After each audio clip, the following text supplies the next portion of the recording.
الرحمن الرحیم پھر جب داخل ہوئے وہ علی یوسف علیہ السلام کے پاس، یوسف علیہ السلام پر، آوا انہوں نے جگہ دی الیہ اپنی طرف، اپنے پاس، ابویہ اپنے والدین کو، وقالا اور کہا ادخلوا داخل ہو جاؤ مصر میں انشاء اللہ اگر اللہ نے چاہا، آمنین امن کے ساتھ، اس حال میں کہ امن کے ساتھ، امن میں رہنے والے،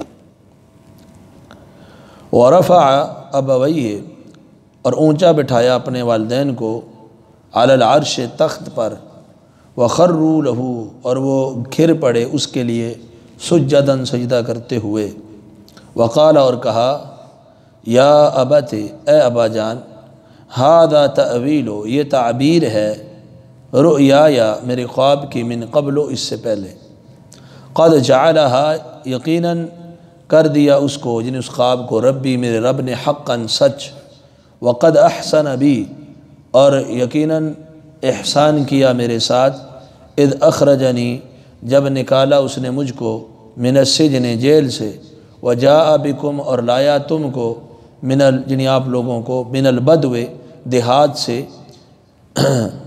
من بعد اس کے، ان نزغ الشیطان یہ کہ پھوٹ ڈال دی تھی، جھگڑا اختلاف ڈال دیا تھا شیطان نے، بینی و بین اخوتی میرے اور میرے بھائیوں کے درمیان، ان ربی بے شک میرا رب، لطیف بریک بین ہے، بریک تدبیر کرنے والا ہے، لما یشاء جس کے لیے وہ چاہے، انہو بے شک وہ، العلیم خوب جاننے والا، الحکیم نہایت حکمت والا ہے۔ اب جب سیدنا یوسف علیہ السلام نے اپنی قمیض کرتا دے کے بھیج دیا اور سیدنا یعقوب علیہ السلام کے چہرے کے اوپر ڈالا گیا تو وہ بینا ہو گئے، روشنی آ گئی، تو یوسف علیہ السلام نے کہا تھا کہ اپنے اہل و عیال سب کو میرے پاس لے آؤ، تو اب یہ وہاں سے مصر کی طرف آ گئے۔ تو یہاں جو لفظ ہیں کہ جب وہ یوسف علیہ السلام کے پاس آئے تو انہوں نے اپنے والدین کو جگہ دی اور کہا مصر میں داخل ہو جاؤ، اگر اللہ نے چاہا تو امن کے ساتھ، تم امن والے ہوگے، یعنی تمہیں کسی قسم کا کوئی خوف، کوئی خطرہ نہیں ہوگا، تو ادخلوا مصر میں داخل ہو جاؤ۔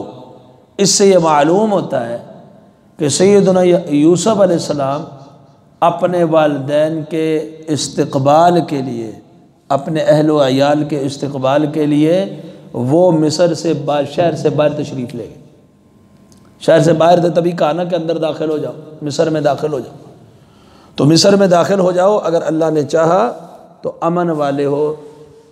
قحط کا زمانہ تھا تو یہاں آپ کو کوئی تکلیف نہیں ہوگی، مال غلے کی طرف سے کوئی پریشانی نہیں ہوگی، بادیہ نشین تھے، مال مویشی چرا کر گزارا کرنے والے لوگ تھے، تو کسی قسم کی کوئی مالی دقت یا کسی قسم کی کوئی اور پرابلم، کوئی خوف، کوئی خطرہ نہیں، آمینین ہر طرح کا امن ہوگا۔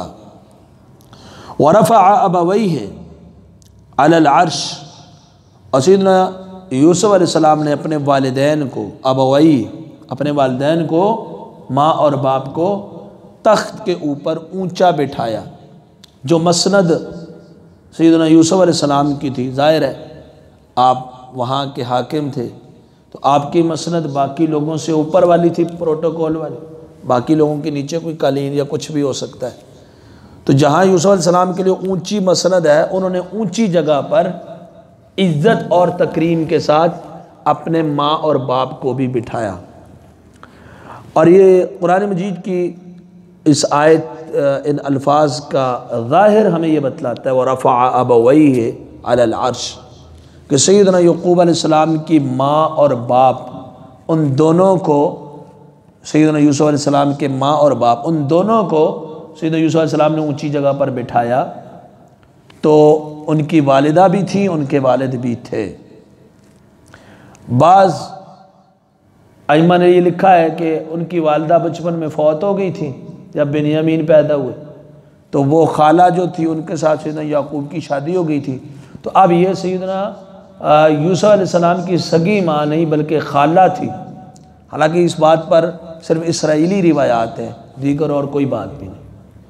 جو حضرت ابراہیم علیہ السلام ہیں ان کے لیے بھی قرآن کا ظاہر یہ کہتا ہے کہ آزر ان کے والد تھے، اذ قال ابراہیم لأبیہ، اور سیدنا یوسف علیہ السلام کے لیے بھی قرآن کے اندر یہ موجود ہے، ورفع ابویہ، انہوں نے اپنے والدین کو اونچی جگہ پر بٹھایا، ماں اور باپ کو۔ تو بغیر کسی ٹھوس دلیل کے صرف محض اسرائیلی روایات پر یہ بات کرنی درست نہیں ہے کہ ابراہیم علیہ السلام کے والد نہیں بلکہ چچا تھے، یوسف علیہ السلام کی والدہ نہیں بلکہ خالہ تھی، تو یہ بات صحیح نہیں ہے۔ امام ابن کثیر رحمہ اللہ کا بھی قول یہی ہے، راجح انہوں نے اسی کو قرار دیا ہے، دیگر مفسرین نے بھی، کہ یہاں جو قرآن کہتا ہے کہ انہوں نے ماں اور باپ دونوں کو اونچی جگہ پر بٹھایا تو وہ خالہ نہیں بلکہ ان کی والدہ تھی، اور خالہ کے والدہ کے بچپن میں فوت ہونے پر کوئی نص ٹھوس ثبوت نہیں ہے۔ تو انہوں نے اپنے والدین کو تخت کے اوپر اونچی جگہ پر بٹھایا، وَخَرُّوا لَهُ سُجَّدًا، اور وہ سارے ان کے لیے سجدے میں گر پڑے۔ اور بعض لوگ یہ کہتے ہیں کہ وہ صرف تعظیماً سلام کیا تھا، جھک کر، پورا سجدہ نہیں کیا تھا، تو ایسی بات نہیں ہے۔ خروا لہو سجدہ، خروا مطلب گر پڑے، مطلب پورا سجدہ کیا تھا۔ سجدہ کیوں کیا؟ ایک ہے سجدہ تعبدی، عبادت کا سجدہ، وہ کبھی بھی جائز نہیں ہوا۔ سجدہ تعبدی کبھی بھی کسی بھی شریعت میں جائز نہیں ہوا، کیونکہ سجدہ تعبدی شرک ہے، یعنی کسی کی عبادت کرتے ہوئے، کسی کو نفع نقصان کا مالک سمجھتے ہوئے کسی کے سامنے جھکنا، سجدہ کرنا بطور عبادت، اس سے مانگنے کے لیے، اس کے سامنے اس کا اپنے آپ کو اس کا عبد بنانے کے لیے اس کے سامنے گر جانا، تو یہ اللہ نے کسی شریعت میں عبادت کا سجدہ جائز نہیں کرا دیا۔ کیوں؟ توحید اولین دعوت ہے، شرک کی کبھی اجازت ہوئی نہیں۔ کچھ مسائل ہیں ان کے اندر ترمیم ہوتی رہتی ہے ہر شریعت کے اندر، تو امام کائنات جناب محمد رسول اللہ صلی اللہ علیہ وسلم کے آنے سے پہلے پچھلی شریعتوں کے اندر تعبدی نہیں، تعظیمی سجدہ جائز تھا۔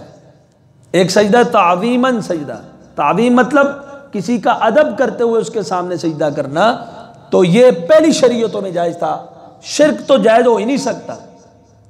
تو سیدنا آدم علیہ السلام کے بارے میں اللہ نے جب حکم دیا فرشتوں کو کہ سجدہ کرو، وہ تعظیمی سجدہ تھا، اور پہلی شریعتوں کے اندر اپنے والدین کو، اپنے بڑوں کو جو سجدہ کیا جاتا تھا صرف تعظیم، نفع نقصان کا مالک سمجھ کے نہیں، عبادت کرتے ہوئے نہیں، صرف ادب احترام کرتے ہوئے، وہ صرف اس وقت اجازت تھی پہلی شریعتوں کے اندر۔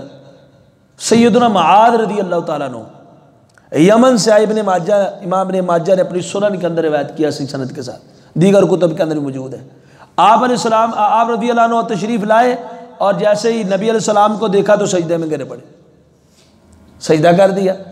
تو نبی علیہ السلام نے فرمایا یہ معاذ یہ کیا ہو گیا آپ کو؟ ما ھذا، یہ کیا ہے؟ انہوں نے کہا میں نے دیکھا یمن میں وہ اپنے بڑوں کو سجدہ کرتے ہیں، اپنے وڈیروں کو سجدہ کرتے ہیں، تو میرے دل میں خیال آیا کہ اگر کسی کی تعظیم کرنی ہے تو آپ سے بڑا کون ہو سکتا ہے، کیوں نہ ایسے آپ کے سامنے کروں، اگر جھکا جائے تو آپ کے سامنے جھکا جائے نا، پھر تعظیم کے لائق تو آپ سب سے زیادہ ہے، تو اس لیے میرے دل نے چاہا تو میں نے آپ کو سجدہ کر دیا۔